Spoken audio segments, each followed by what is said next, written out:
ಮುಂಚೆ ಎಲ್ಲ ನಾವೆಲ್ಲ ಚಿಕ್ಕವರಿದ್ದಾಗ ಹೆಂಗೆ ಅಂತಂದ್ರೆ ನಾವ್ ಆಟ ಆಡಕ್ ಹೋದ್ರೆ ಅಮ್ಮ ಬೈದು ಹೊಡೆದು ಒಳಗ್ ಕರ್ಕೊಂಡ್ ಬರೋರು, ಬಾ ಸಾಕು ಅಂತ ಹೇಳಿ. ಈಗಿನ ಮಕ್ಕಳಿಗೆ ಬೈದು ಹೊರಗಡೆ ಹೋಗು ಆಟ ಹೋಗು ಅಂತ. ಆಡಕ್ಕೆ ಅನ್ನೋಂತ ಹೇಳುವಂತ ಹೌದು, ಪರಿಸ್ಥಿತಿ. ಹೌದು, ನಿಜ. ನೀವ್ ಹೇಳಿದ್ದಕ್ಕೆ ನೆನ್ಪಾಯ್ತು. ಒಬ್ಬ ತಂದೆ ಮಗುನ್ ಕರ್ಕೊಂಡ್ ಬಂದಿದ್ರು. ದಪ್ಪಗಿತ್ತು. ಮೇಡಮ್, ಏನು ಊಟನೇ ಮಾಡಲ್ಲ, ಏನು ತಿನ್ನೋದೇ ಇಲ್ಲ ಅಂತ. ಯಾಕೆ ಆಟ ಆಡಲ್ವಾ ಅಂತ. ಬರೀ ಆಟ ಆಡ್ತಾ ಇರ್ತಾನೆ ಮೇಡಮ್, ಎಷ್ಟು ಹೇಳಿದ್ರು ಬಿಡೋದಿಲ್ಲ ಅಂತ. ಹೌದಾ, ಏನ್ ಆಟ ಆಡ್ತಾನೆ ಅಂದ್ರೆ ವಿಡಿಯೋ ಗೇಮ್ ಆಡ್ತಾನೆ ಅಂತ. ಅಲ್ಲಪ್ಪ, ನೀವು ವಿಡಿಯೋ ಗೇಮ್ ಆಡಿದ್ರೆ ಫಿಸಿಕಲ್ ಆಕ್ಟಿವಿಟಿ ಎಲ್ಲಿ ಎಕ್ಸಾಕ್ಟ್ಲಿ ಅಲ್ವಾ? ಸೊ ಮಕ್ಕಳಿಗೆ ಎಷ್ಟು ಆಟ ಆಡ್ತಾರೋ, ಓಡ್ತಾರೋ, ಬೀಳ್ತಾರೋ, ಹೇಳ್ತಾರೋ ಅಷ್ಟು ಬದುಕುವ ಕೌಶಲ್ಯವನ್ನ ಕಲಿತಾರೆ. ನಿಜ. ಇಲ್ಲಂದ್ರೆ ಆ ಮಕ್ಕಳಿಗೆ ಕಷ್ಟ, ನೋವು ಏನೂ ಅರ್ಥ ಆಗೋದಿಲ್ಲ. ಒಂದು ಚೂರು ಆದ ತಕ್ಷಣ ಏನೋ ಹುಲಿಗೆ ಹುಣ್ಣು ಹುಟ್ಟಿದಂಗೆ ಹಾ ಅಂತ ಗಾಬರಿ ಆಗಿ ಹೋಗ್ಬಿಡ್ತಾರೆ. ಅವ್ರಿಗೆ ಸಮಸ್ಯೆಯನ್ನು ಎದುರಿಸುವಂತ ಶಕ್ತಿನೇ ಶಕ್ತಿನೇ ಇರಲ್ಲ. ಇರಲ್ಲ. ನಿಜ. ಒಂದು ಚೂರು ಆಗ್ಬಿಟ್ರೆ ಆಗೋದಿಲ್ಲ, ಒಂದು ಸ್ವಲ್ಪ ಕೆಲಸ ಹೇಳಿದ್ರೆ ಆಗಲ್ಲ.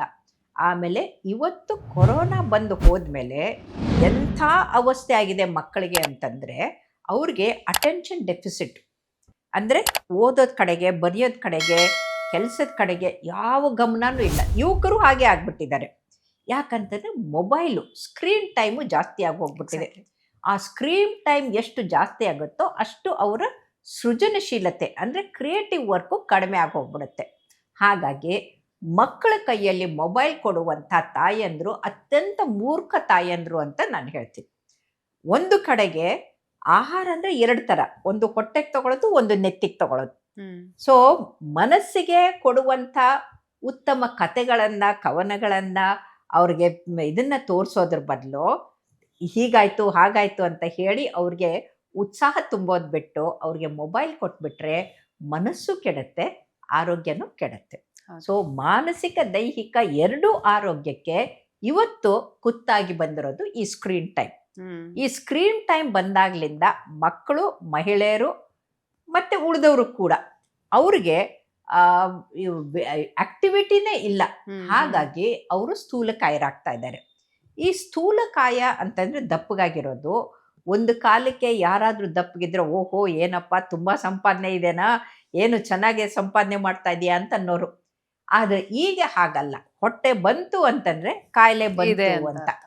ಯಾಕೆ ಅಂದ್ರೆ ಹೊಟ್ಟೆ ಯಾರಿಗೆ ಬಂದಿರುತ್ತೋ ಅದಕ್ಕೆ ನಾವು ಆಪಲ್ ಒಬೆಸಿಟಿ ಅಥವಾ ಟ್ರಂಕಲ್ ಒಬೆಸಿಟಿ ಅಂತೀವಿ ಇಂಗ್ಲಿಷ್ನಲ್ಲಿ. ಅದು mother of 5 diseases: diabetes, high blood pressure, high cholesterol, heart attack ಮತ್ತೆ ಆಲ್ಝೈಮರ್ ಡಿಸೀಸ್. ಇಷ್ಟು ಕೂಡ ಕಾಯಿಲೆ ಬರೋದು ಇದರಿಂದ. ಸೊ ಇವತ್ತಿನ ನಾನ್ ಕಮ್ಯುನಿಕೇಬಲ್ ಅಂದ್ರೆ ಅಂಟು ರೋಗ ಅಲ್ಲ, ರೋಗಾಣುಗಳಿಂದ, ವೈರಾಣುಗಳಿಂದ ಅಲ್ಲದೆ ಇರುವಂತಹ ಬರೋ ಕಾಯಿಲೆಗೆ ನಾನ್ ಕಮ್ಯುನಿಕೇಬಲ್ ಅಂತೀವಿ. ಸಾಂಕ್ರಾಮಿಕ ಅವಲ್ಲದ ರೋಗ ಅಂತಂದ್ರೆ diabetes, high blood pressure, high cholesterol, heart attack. ಇವು ಎಲ್ಲವೂ ಕೂಡ ಜಾಸ್ತಿ ಆಗಕ್ಕೆ ಕಾರಣ ನಮ್ಮ ಬದಲಾದ ಜೀವನ ಶೈಲಿ ಅಂತ ಹೇಳ್ಬೋದು. ಮ್ಯಾಮ್, ಇವಾಗ ಈ ಸ್ಥೂಲಕಾಯ ಮಕ್ಕಳಲ್ಲಿ ಕಾಣಿಸ್ಕೊಳ್ಳುವಂಥದ್ದು ಎಲ್ಲೋ ಹಾರ್ಟ್ಗೆ ಸಂಬಂಧಿಸಿದಂತ ಕಾಯಿಲೆಗಳು ಆಹ್ವಾನ ಮಾಡೋದಕ್ಕೆ ಒಂದು ದಾರಿನ ಅಂತ. ಹೌದು, ಹೌದು, 100ಕ್ಕೆ 100 ಸತ್ಯ. ಈಗ ತಾನೇ ನಾನು ಒಂದು ಆರ್ಟಿಕಲ್ ಬರೆದು ನಮ್ಮ ಇದಕ್ಕೆ ಬುಕ್ಕಿಗೆ, ಟೆಕ್ಸ್ಟ್ ಬುಕ್ಕಿಗೆ ಕಳಿಸ್ಕೊಟ್ಟೆ. ಈಗ ಮಕ್ಕಳಲ್ಲಿ ಸ್ಥೂಲಕಾಯ ಕಡಿಮೆ ಮಾಡೋಕ್ಕೆ ವಾರಕ್ಕೊಂದು ಇಂಜೆಕ್ಷನ್ ಬಂದಿದೆ. ಅದ್ರದ್ದು ಇಫೆಕ್ಟ್ ಏನು ಅಂತ ಅದನ್ನ ಆರ್ಟಿಕಲ್ ಬರದೆ. ಇದು ಎಷ್ಟು ಮಟ್ಟಿಗೆ ಆಗಿದೆ ಅಂದರೆ ಬರೀ ವಿದೇಶ ಅಷ್ಟೇ ಅಲ್ಲ, ನಮ್ಮ ದೇಶದಲ್ಲೂ ಕೂಡ ಈ ಮಕ್ಕಳಲ್ಲಿ ಸ್ಥೂಲಕಾಯ ಅಂತದಲ್ಲ ಅದು ವಿಪರೀತ ಆಗಿ ಹೋಗ್ತಾ ಇದೆ. ಅವ್ರಿಗೆ ನಡೆಯಕ್ಕಾಗೋದಿಲ್ಲ, ಕೂತ್ಕೊಳ್ಳೋಕ್ಕಾಗೋದಿಲ್ಲ ಅಂಥ ಪರಿಸ್ಥಿತಿ ಬಂದಿದೆ. ಈಗ ಮಾಡಿರೋ ಸಮೀಕ್ಷೆ ಪ್ರಕಾರ ನಮ್ಮ ಶಾಲೆ ಕಾಲೇಜಿಗೆ ಹೋಗುವಂಥ 28% ಮಕ್ಕಳಲ್ಲಿ ಈ ಕಾರ್ಡಿಯೋ ಡಯಾಬಿಟಿಕ್ ಸಿಂಡ್ರೋಮ್ ಅಂತೀವಿ. ಕಾರ್ಡಿಯೋ ಡಯಾಬಿಟಿಕ್ ಸಿಂಡ್ರೋಮ್ ಅಂದರೆ ಹಾರ್ಟಿಗೆ ತೊಂದರೆ ಮಾಡುವಂಥ ಡಯಾಬಿಟಿಕ್ ಸಿಂಡ್ರೋಮ್. ಬರೀ ಡಯಾಬಿಟಿಸ್ ಅಲ್ಲ, ಕೊಲೆಸ್ಟ್ರಾಲು ಜಾಸ್ತಿ ಆಗಿರುತ್ತೆ, ಅವ್ರಿಗೆ ಟ್ರೈಗ್ಲಿಸರೈಡ್ ಲೆವೆಲ್ಸ್ ಕೂಡ ಬಹಳ ಜಾಸ್ತಿ ಆಗಿರುತ್ತೆ. ಅದರ ಜೊತೆಗೆ ಅವ್ರಿಗೆ ಈ ತೂಕದ ಸಮಸ್ಯೆ ಆಗಿರುತ್ತೆ. ಹಾಗಾಗಿ ಇದು ಮುಂದೆ ಅವ್ರಿಗೆ ಚಿಕ್ಕ ವಯಸ್ಸಿನಲ್ಲೇ ಹಾರ್ಟ್ ಅಟ್ಯಾಕ್ ಬರೋಕ್ಕೆ ಕಾರಣ ಅಂತ ಗೊತ್ತಾಗಿರೋದ್ರಿಂದ ಈ ಕಾರ್ಡಿಯೋ ಮೆಟಬಾಲಿಕ್ ಸಿಂಡ್ರೋಮ್ನ ಕಂಟ್ರೋಲ್ ಮಾಡೋದಕ್ಕೆ ಈಗ ಔಷಧಿಗಳು, ಲೈಫ್ ಸ್ಟೈಲ್ ಮ್ಯಾನೇಜ್ಮೆಂಟು, ಅವರಿಗೆ ಆಹಾರ ಪದ್ಧತಿಯಲ್ಲಿ ಬದಲಾವಣೆ, ಅವರ ಆಕ್ಟಿವಿಟಿ, ಫಿಸಿಕಲ್ ಆಕ್ಟಿವಿಟಿ ಎಲ್ಲವನ್ನು ಬದಲಾಯಿಸ್ಬಿಟ್ಟು ಮೊದಲಿನ ಹಾಗೆ ಏನು 30 ವರ್ಷದ ಹಿಂದೆ ನಮ್ಮ ಮಕ್ಕಳಿದ್ರಲ್ಲ ಹಾಗೆ ಮಕ್ಕಳು ಆಗಬೇಕು, ಸೈಕ್ಲಿಂಗ್ ಮಾಡಬೇಕು, ಸ್ವಿಮ್ಮಿಂಗ್ ಮಾಡಬೇಕು ಅಂತ ಮತ್ತೆ ಅದೇ ಅಂದರೆ ಹಳೆ ಗಂಡನ ಪಾದಕ್ಕೆ ಬಂದ ಹಾಗೆ ಈ ಪಾಶ್ಚಾತ್ಯರನ್ನ ನೋಡಿ ಕಲ್ತಂತ ದುರಭ್ಯಾಸವನ್ನ ಬಿಟ್ಟು ನಮ್ಮ ಭಾರತೀಯ ಪದ್ಧತಿಗೆ ಮತ್ತೆ ಬರಬೇಕು. ನೋಡಿ, ನಮ್ಮಲ್ಲೇ ತಿಳ್ಕೊಳಕ್ ಎಷ್ಟೊಂದು ವಿಷಯಗಳಿದೆ. ನಮ್ಮ ಹಳೆ ಪದ್ಧತಿಯ ಜೀವನ ಶೈಲಿಯನ್ನ ನಾವು ಫಾಲೋ ಮಾಡಿದ್ರೆ ಈ ಕಾಯಿಲೆನೂ ಬರದೇ ಇಲ್ಲ. ನಿಜ ನಿಜ ನಿಜ. ಯಾವ್ದಕ್ಕೂ ಈ ತರದ ಟ್ಯಾಬ್ಲೆಟ್ಸ್ ಗಳನ್ನ ತೆಗೆದುಕೊಳ್ಳೋದಾಗಿರ್ಬೋದು, ಇಂಜೆಕ್ಷನ್ ಗಳನ್ನ ತೆಗೆದುಕೊಳ್ಳೋದು, ಇವೆಲ್ಲ ಅವಶ್ಯಕತೆ ಬೀಳೋದಿಲ್ಲ. ಆದ್ರೆ ಈಗ ಹೆಂಗಾಗಿದೆ ಅಂದ್ರೆ ಕಂಡು ಹಳ್ಳಕ್ ಬೀಳ್ತಾ ಇದೀವಿ ನಾವು. ಹೌದು. ಅದು ಬರೀ ಕಂಡು ಅಲ್ಲ, ದುಡ್ಡು ಕೊಟ್ಟು ಖರ್ಚು ಮಾಡ್ಕೊಂಡು ಕಾಯಿಲೆ ತಗೊಂಡು ಆಮೇಲೆ ಗುಣಪಡಿಸಕ್ಕೆ ಮತ್ತೆ ಖರ್ಚು ಮಾಡ್ಕೊಂಡು ಸಾಯೋದು. ಪೇರೆಂಟ್ಸ್ ಅಲ್ಲೂ ಕೂಡ ಒಂದು ದೊಡ್ಡ ಶತ್ರುವಾಗಿ ಕಾಡ್ತಾ ಇರುವಂತದ್ದು ಈ ಜಂಕ್ ಫುಡ್ ಅನ್ನುವಂಥದ್ದು. ಅವ್ರಿಗೆ ಗೊತ್ತಿದೆ ತಮ್ಮ ಮಕ್ಕಳಿಗೆ ಈ ತರದ ಫುಡ್ ಒಳ್ಳೇದಲ್ಲ, ಕೊಡಬಾರ್ದು. ಯಾವತ್ತೋ ಒಂದು ದಿನ ಅಪರೂಪಕ್ಕೆ ಒಂದು ಫ್ರೆಂಚ್ ಫ್ರೈಸ್ ಆಗಿರ್ಬೋದು, ಏನೋ ಒಂದು ಜಂಕ್ ಫುಡ್ ಆಗಿರ್ಬೋದು ತಿನ್ನಿಸ್ಬೋದು ಅಂತ. ಆದ್ರೆ ಮಕ್ಕಳಿಗೆ ಹಾಗಲ್ಲ. ಏನಂತಂದ್ರೆ ಬೇಕಿರೋ ಫುಡ್ಡೇ ಅದು. ಇದನ್ನ ಎಷ್ಟು ಮಾಡಿದ್ರು ಅವಾಯ್ಡ್ ಮಾಡಕ್ ಆಗಲ್ಲ ತಂದೆ ತಾಯಂದ್ರಿಗೆ. ಯಾಕೆ, ಹೇಗೆ ಇದನ್ನ ನಾವು ಕಂಟ್ರೋಲ್ ತರಬೇಕು ಆಸ್ ಅ ಪೇರೆಂಟ್ ಆಗಿ? ಮಕ್ಕಳಿಗೆ ಈ ತರದ ಜಂಕ್ ಫುಡ್ ಬದಲಾಗಿ ನಾವು ಆ ಮಕ್ಕಳನ್ನ ಯಾವ ತರ ನಮ್ಮ ಒಂದು ಒಳ್ಳೊಳ್ಳೆ ಫುಡ್ ಗಳನ್ನ ತಿನ್ಸಿ ಸೆಳಿಬೇಕು ಅಂತ ಹೇಳಿ. ಇದು ಬಹಳ ಬಹಳ ಬಹಳ ಮುಖ್ಯವಾದಂಥ ಪ್ರಶ್ನೆ, ಪ್ರತಿಯೊಬ್ಬರು ಅರಿತುಕೊಳ್ಳೇಬೇಕಾದಂಥ ವಿಚಾರ. ಜಂಕ್ ಅಂದ್ರೆ ಏನು? ಕಸದ ಬುಟ್ಟಿ ತರ, ಅಲ್ಲಿ ಎಸೆಯೋಕೆ ಯೋಗ್ಯವಾದದನ್ನ ನೀವು ಹೊಟ್ಟೆಗೆ ಹಾಕೊಳ್ತಾ ಇದ್ರಿ. ನಮ್ಮ ಹೊಟ್ಟೆ, ಮಕ್ಕಳ ಹೊಟ್ಟೆ ಜಂಕ್ ಫುಡ್ಗೆ ಅಲ್ಲ ಅನ್ನೋದನ್ನ ಮೊದಲು ಅರ್ಥ ಮಾಡ್ಕೊಳ್ಬೇಕು. ಜಂಕ್ ಫುಡ್ ಅಂದ್ರೆ ಏನು? ಅದರಲ್ಲಿ ಬರೀ ಕಾರ್ಬೋಹೈಡ್ರೇಟ್ ಇರುತ್ತೆ, ಕ್ಯಾಲರೀಸ್ ಇರುತ್ತೆ, ಸಕ್ಕರೆ ಇರುತ್ತೆ, ಇನ್ನು ಯಾವ ಫೈಬರು, ಯಾವ ನ್ಯೂಟ್ರಿಷನ್ನು, ವೈಟಮಿನ್ಸು, ಮೈಕ್ರೋ ನ್ಯೂಟ್ರಿಯೆಂಟ್ಸು ಏನೂ ಇರೋದಿಲ್ಲ. ಅದಕ್ಕೆ ಜಂಕ್ ಅಂತಂತೀವಿ. ಈ ಜಂಕ್ ಫುಡ್ದಲ್ಲಿ ಏನಂದ್ರೆ, ಒಂದು ಮೈದಾ ಇರುತ್ತೆ, 2 ಉಪ್ಪಿರುತ್ತೆ, 3 ಸಕ್ಕರೆ ಇರುತ್ತೆ. ಈ 3 ಜೊತೆಗೆ ಟೇಸ್ಟ್ ಎನ್ಹ್ಯಾನ್ಸರ್ ಅಂತ ಅವ್ರ ರುಚಿ ಹೆಚ್ಚು ಮಾಡಿ ಅವ್ರಿಗೆ ಅಡಿಕ್ಷನ್ ಬರೋ ಹಾಗೆ ಮಾಡಕ್ಕೆ ಈ ಟೇಸ್ಟ್ ಎನ್ಹ್ಯಾನ್ಸರ್ ಹಾಕಿರ್ತಾರೆ. ಮೊನೋಸೋಡಿಯಂ ಗ್ಲುಕಮೇಟ್ ಅಂತ. ಅದನ್ನ ಹಾಕೋದ್ರಿಂದ ಏನಾಗುತ್ತೆ, ಇನ್ನು ತಿನ್ಬೇಕು ಅಂತ ಕ್ರೇವಿಂಗ್ ಬರುತ್ತೆ, ಬ್ರೇನ್ ಸ್ಟಿಮ್ಯುಲೇಟ್ ಆಗಿ ಅವರು ತಿನ್ನೋದು ಹೆಚ್ಚಾಗತ್ತೆ. ಎರಡನೇದು ಕಲರಿಂಗ್ ಏಜೆಂಟ್ ಹಾಕಿರ್ತಾರೆ. ಈ ಕಲರಿಂಗ್ ಏಜೆಂಟ್ಸು ಎಷ್ಟು ಭಯಾನಕ ಅಂತಂದ್ರೆ, ಆ ಮಕ್ಕಳಿಗೆ ಕ್ಯಾನ್ಸರೂ ಬರ್ಬೋದು, ಅದ್ರ ಜೊತೆಗೆ ವಾಂತಿ ಭೇದಿನೂ ಆಗ್ಬೋದು, ಹೊಟ್ಟೆ ನೋವು ಬರ್ಬೋದು, ಅದ್ರ ಜೊತೆಗೆ ಅವರ ಮೂಳೆ ಸವಿತ ಎಲ್ಲವಕ್ಕೂ ಕಾರಣ ಆಗತ್ತೆ. ಈ ಕಲರಿಂಗ್ ಏಜೆಂಟು ಬ್ಯಾನ್ ಮಾಡಿದ್ರು ಕೂಡ ಅದನ್ನ ಹಾಕ್ತಾ ಇದ್ದಾರೆ. ಇತ್ತೀಚಿನ ದಿನಗಳಲ್ಲಿ ಹಸಿರು ಬಣ್ಣ, ಕೆಂಪು ಬಣ್ಣ, ಹಳದಿ ಬಣ್ಣದ್ದು ಗೋಬಿಗಳು, ಮಾಂಸಾಹಾರ ವಿಪರೀತ ಆಗೋಗ್ಬಿಟ್ಟಿದೆ. ಇದರಿಂದ ಅಟೆನ್ಷನ್ ಡೆಫಿಸಿಟ್ ಮತ್ತೆ ಹೈಪರ್ ಆಕ್ಟಿವಿಟಿ ಸಿಂಡ್ರೋಮ್ ಬರ್ತಾ ಇದೆ. ಅಂದ್ರೆ ಅಟೆನ್ಷನ್ ಡೆಫಿಸಿಟ್ ಅಂದ್ರೆ ಏನು? ಓದೋ ಕಡೆ ಗಮನ ಇಲ್ಲ, ಬೇಡವಾದಂಥ ಚಟುವಟಿಕೆಗಳಲ್ಲಿ ಹೆಚ್ಚು ಕೊಡ್ತಾ ಇದ್ದಾರೆ. ಇದಕ್ಕೆ ADHD ಅಂತಂತೀವಿ. ಅಂದ್ರೆ AD ಅಂತಂದ್ರೆ ಅಟೆನ್ಷನ್ ಡೆಫಿಸಿಟ್, AH ಅಂದ್ರೆ ಹೈಪರ್ ಆಕ್ಟಿವಿಟಿ, HA. ಸೊ ಈ ಹೈಪರ್ ಆಕ್ಟಿವಿಟಿ ಇರೋದ್ರಿಂದ ಆ ಮಕ್ಕಳಿಗೆ ಅನ್ವಾಂಟೆಡ್ ಕೆಲಸಗಳನ್ನ ಮಾಡ್ಕೊಂಡು ಏನೋ ಕಷ್ಟದಲ್ಲಿ ಸಿಕ್ಕಾಕೊಳ್ತಾರೆ. ಓದೋ ಕಡೆ ಗಮನ ಇಲ್ಲ, ಆದ್ರೆ ಮಾಡಬಾರದ ಕೆಲಸವನ್ನ ಮಾಡ್ತಾ ಇದ್ದಾರೆ. ಇಂಥ ಮಕ್ಕಳು ದುರಭ್ಯಾಸಕ್ಕೆ ತುತ್ತಾಗ್ತಾರೆ ಅನ್ನೋದು ಗೊತ್ತಾಗಿದೆ. ಹಾಗಾಗಿ ಈ ಜಂಕ್ ಫುಡ್ನಲ್ಲಿ ಉಪ್ಪು ಜಾಸ್ತಿ ಇರುತ್ತೆ. ಉಪ್ಪು ಜಾಸ್ತಿ ಇರೋದ್ರಿಂದ BP ಜಾಸ್ತಿ ಆಗುತ್ತೆ. ಅದರಲ್ಲಿ ಟ್ರಾನ್ಸ್ ಫ್ಯಾಟ್ಸ್ ಇರುತ್ತೆ. ಆ ಟ್ರಾನ್ಸ್ ಫ್ಯಾಟ್ಸ್ ಇರೋದ್ರಿಂದ ಹಾರ್ಟ್ ಅಟ್ಯಾಕ್ ಆಗುತ್ತೆ. ಇನ್ನು ಕಲರಿಂಗ್ ಏಜೆಂಟ್ ಇಂದ ಕ್ಯಾನ್ಸರು ಬರುತ್ತೆ, ಮತ್ತೆ ಅವರು ಮೆಂಟಲ್ ಬಿಹೇವಿಯರ್ ಕೂಡ ಬದಲಾಗುತ್ತೆ.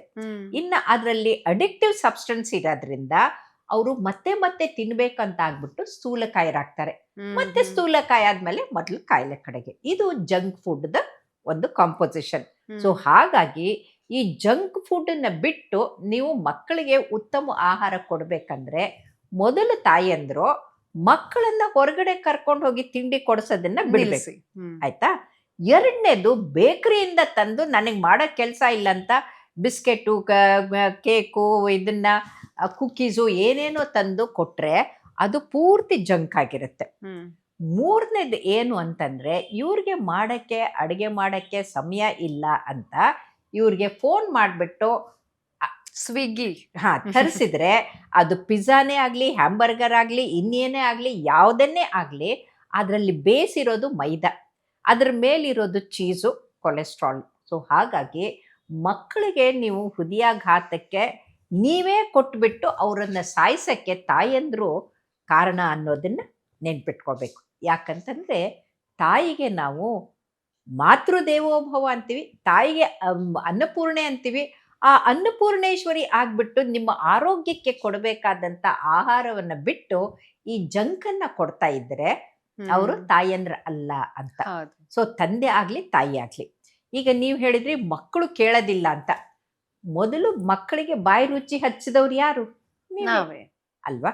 ನೀವು ಮೊದ್ಲಿಂದನೂ ಕೊಡದೇನೆ ಇದ್ರೆ ಆ ಮಕ್ಕಳಿಗೆ ಗೊತ್ತೇ ಆಗಲ್ವಲ್ಲ. ಆಮೇಲೆ ಅವಕ್ಕೆ ಹೇಳ್ಬೇಕು, ನೋಡು ಇದು ಚೆನ್ನಾಗಿಲ್ಲ ಅಂತ. ಈಗ ಚಾಕ್ಲೇಟ್ ಕೇಳುತ್ತೆ, ಪುಟ್ಟ ಈ ಚಾಕ್ಲೇಟ್ ಅಲ್ಲಿ ಹುಳ ಇರುತ್ತೆ, ಅದು ನಿಜ.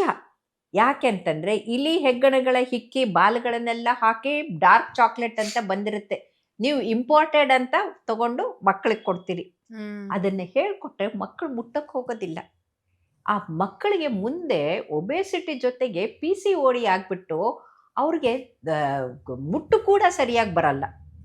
ಇವತ್ತಿನ ಆಹಾರ ಹೇಗಾಗ್ಬಿಟ್ಟಿದೆ ಅಂತಂದ್ರೆ ಈಸ್ಟ್ರೋಜನ್ ಲೆವೆಲ್ ಅದರಿಂದ ಕಡಿಮೆ ಆಗಿ ಅವ್ರುಗಳಿಗೆ ಮುಂದೆ ಏನಂತೀರಾ ಮೊಡವೆ ಬರೋದು ಬರೋದು ಅವೆಲ್ಲವೂ ಕೂಡ ಹೆಚ್ಚಾಗತ್ತೆ. ಹಾಗಾಗಿ ಮಕ್ಕಳಿಗೆ ಹೇಳ್ಕೊಡ್ಬೇಕು, ನೋಡು ಇದನ್ನ ತಿಂದ್ರೆ ನಿನ್ಗೆ ಮುಖ ಮೇಲೆಲ್ಲ ಮೊಡವೆ ಬರುತ್ತೆ ಅಂತ.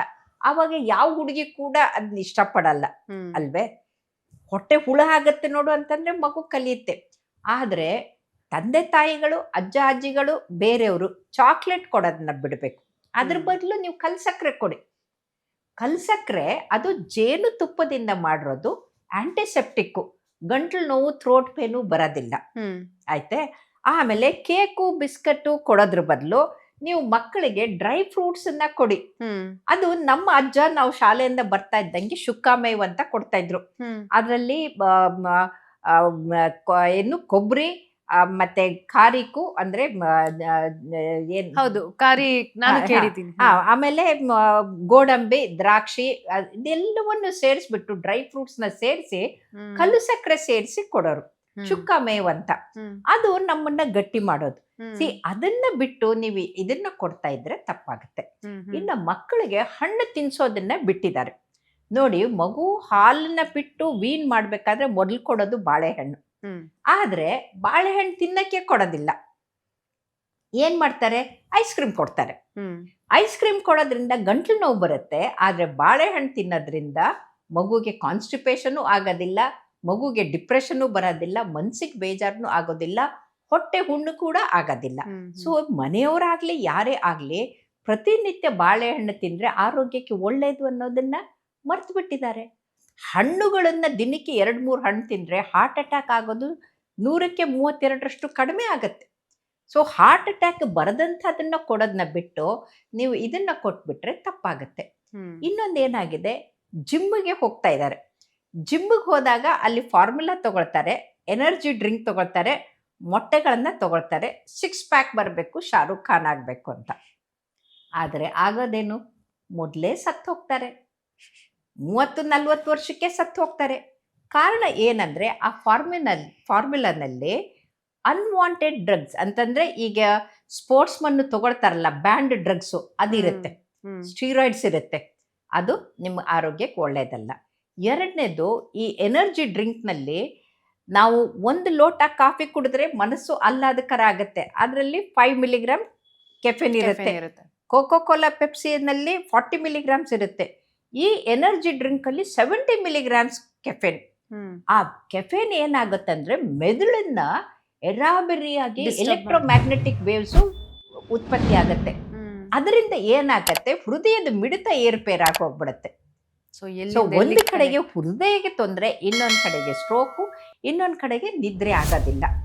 ಈ ನಿದ್ರೆ ಕಡಿಮೆ ಆಗೋದಕ್ಕೆ ಪ್ರಮುಖ ಕಾರಣಗಳಂದ್ರೆ, ಒಂದು ಅವ್ರು ತಗೊಳ್ತಾ ಇರೋಂಥ ಕೆಫೆನ್ ಇರುವಂತ ಈ ಡ್ರಿಂಕ್ಸ್. ಅದರ ಜೊತೆಗೆ ಏನ್ ಮಾಡ್ತಾ ಇದ್ದಾರೆ, ಮಲಗದೇ ಇಲ್ಲ, ಸ್ಕ್ರೀನ್ ಟೈಮ್. ಯಾವಾಗ ಆ ಬೆಳಕು ಕಣ್ಣಿಗೆ ಹೋಗುತ್ತಲ್ಲ, ಪೀನಿಯಲ್ ಬಾಡಿ ಸ್ಟಿಮ್ಯುಲೇಟ್ ಆಗುತ್ತೆ, ಇದು ಇನ್ನೂ ಹಗಲು ಅಂತ ಅನ್ಸ್ಬಿಟ್ಟು ನಿದ್ರೆ ಬರೋದಿಲ್ಲ. ಸೊ ಹಾಗಾಗಿ ಯುವಕರು ಕೂಡ ರಾತ್ರಿ ಎಲ್ಲ ಬೆಳಗಿನ ಜಾವ 3-3:30ವರೆಗೂ ಮಲಗ್ತಾ ಇಲ್ಲ. ಹಾಗಾಗಿ ಅವರಲ್ಲಿ ಇನ್ಫರ್ಟಿಲಿಟಿ ಬರ್ತಾ ಇದೆ, ಮಕ್ಕಳು ಆಗೋದು ಕಡಿಮೆ ಆಗ್ತಾ ಇದೆ. ಈ ಇಷ್ಟೊಂದು ಸಮಸ್ಯೆಗಳು ಈಗ ನೋಡಿ all over the world fertility ರೇಟೇ ಕಡಿಮೆ ಆಗಿ ಹೋಗ್ಬಿಟ್ಟಿದೆ. ಮೊದಲಾದ್ರೆ ಮನೆ ತುಂಬ ಮಕ್ಕಳಿರೋರು, ಹೌದು. ಈಗ ಮಕ್ಕಳೇ ಆಗಲ್ಲ. ಮಕ್ಕಳಾಗ್ತಾ ಇಲ್ಲ ಅಂತ ಇನ್ಫರ್ಟಿಲಿಟಿಗೆ ಕ್ಲಿನಿಕ್ಗೆ ಹೋಗಿ ಅಲ್ಲಿ ದುಡ್ಡು ಕೊಟ್ಟು ಲಕ್ಷಾಂತರ ರೂಪಾಯಿ ಖರ್ಚು ಮಾಡಿಕೊಂಡು ಇದು ಮಾಡಿಕೊಂಡು ಟ್ರೀಟ್ಮೆಂಟ್ ತಗೊಂಡು ಒಂದು ಮಗು ಹುಟ್ಟಕ್ಕೆ ಒದ್ದಾಡ್ತಾ ಇದ್ದಾರೆ. ಕಾರಣ ಏನು? ಸರಿಯಾಗಿ ಮಲಗ್ತಾ ಇಲ್ಲ. ಆ ಒಂದು ಮಗು ನೋಡ್ಕೊಳ್ಳೋಕ್ಕೂ ಇವಾಗ ಹರಸಾಹಸ ಆಗ್ತಾ ಇಲ್ಲ. ಬೇಡಪ್ಪ ಸಾಕು ಸಾಕು ಅಂತ. ಹಾಗಾದ್ರೆ ನಿಮ್ದು ಮುಂದೆ ಪ್ರಯೋಜನ ಹೇಗೆ? ಇಲ್ಲ, ನಿಮ್ಮ ಕುಟುಂಬನೇ ಉಳಿಯೋದಿಲ್ಲ. ಹಾಗಾಗಿ ನಿದ್ರೆ ಬಹಳ ಮುಖ್ಯ. ಅದು 3 ಗಂಟೆಗಿಂತಲೂ ಕಡಿಮೆ ನಿದ್ರೆ ಮಾಡಿದ್ರೆ ಹಾರ್ಟ್ ಅಟ್ಯಾಕ್ ಆಗುತ್ತೆ. 6 ಗಂಟೆಗಿಂತೂ 7 ಗಂಟೆಗಿಂತಲೂ ಹೆಚ್ಚು ನಿದ್ರೆ ಮಾಡಿದ್ರೆ ಆಲ್ಸಿಗಳಾದ್ರೆ ಅದು ಆಗತ್ತೆ. ಸೊ ಹಾಗಾಗಿ ಇವತ್ತೇನಾಗಿದೆ, ಆಲ್ಸೀಕರಣ, ವಿಲಾಸೀಕರಣ, ದುರಾಸೀಕರಣ ಇವೆಲ್ಲವೂ ಜಾಸ್ತಿ ಆಗಿದೆ. ಆಲ್ಸೀಕರಣ ಅಂದ್ರೇನು? ಯಾವ ಫಿಸಿಕಲ್ ಆಕ್ಟಿವಿಟಿನೂ ಇಲ್ಲ, ಮನೆ ಕೆಲಸ ಅಂತೂ ಮಾಡೋದೇ ಇಲ್ಲ. ಮನೆ ಕೆಲಸದವಳು ಬರದೇ ಇದ್ರೆ ಇವ್ರಿಗೇನೋ ಒಂದು ಇದೇ ಕೈಯೇ ಮುರಿದು ಹೋದಾಗೆ, ಏನೋ ಒಂದು ಹೋದಂಗೆ. ಯಾಕೆ? ಮೊದಲೆಲ್ಲ ಮನೆ ಕೆಲಸ ಎಲ್ಲ ನಾವು ಮಾಡ್ಕೊಳ್ತಾ ಇರ್ಲಿಲ್ವೇ? ಈಗ ನಾನು ಕೆಲಸದವಳು ಬರಲಿ ಬರದೇ ಇರಲಿ, ನನ್ನ ಪಾಡಿಗೆ ನಾನು ಕೆಲಸ ಮಾಡ್ಕೊಳ್ತೀನಿ. ಅದೊಂದು ರುಟೀನ್ ಆಗೋಗಿರೋದು. ರುಟೀನ್ ಆಗಿ ಕಲಿಬೇಕು. ಆಯ್ತಾ? ಎರಡನೇದು ವಿಲಾಸೀಕರಣ ಅಂದ್ರೇನು? ಪಾರ್ಟಿ ಮಾಡೋದು ಹೆಚ್ಚಾಗ್ತಾ ಇದೆ. ಮಕ್ಕಳು ಇದ್ದಾಗ್ಲೇನೆ ಪಾರ್ಟಿಗೆ ಶುರು ಮಾಡ್ಬಿಡ್ತಾರೆ. ಬರ್ತ್ಡೇ ಪಾರ್ಟಿಯಿಂದ ಹಿಡ್ಕೊಂಡು ಸ್ಲೀಪ್ ಓವರ್ ಅಂತ ಹೋಗೋದು, ಇದೆಲ್ಲ ದುರಭ್ಯಾಸಗಳು. ಸ್ಲೀಪ್ ಓವರ್ಗೆ ಹೋಗ್ಬಿಟ್ಟು ಮಲಗೋದೇ ಇಲ್ಲ, ಮಾತಾಡ್ಕೊಂಡು ಇದು ಮಾಡ್ಕೊಂಡು ಅವ್ ಯಾವ ಆಕ್ಟಿವಿಟಿ ಮಾಡ್ತಾ ಇದಾರೆ, ಏನ್ ಮಾಡ್ತಾ ಇದಾರೆ ಅಂತ ಇವ್ರಿಗೆ ಗೊತ್ತಿಲ್ಲ. ನಿಜ ಮ್ಯಾಮ್. ಇದು ನಮ್ದು ಬಾಡಿ ಕ್ಲಾಕ್ ಹೇಗೆ ಅಂತಂದ್ರೆ ಈಗ ಸಂಜೆ ಸರ್ಕೇಡಿಯನ್ ಸೈಕಲ್ ಬದಲಾಗ್ಬಿಟ್ಟಿದೆ.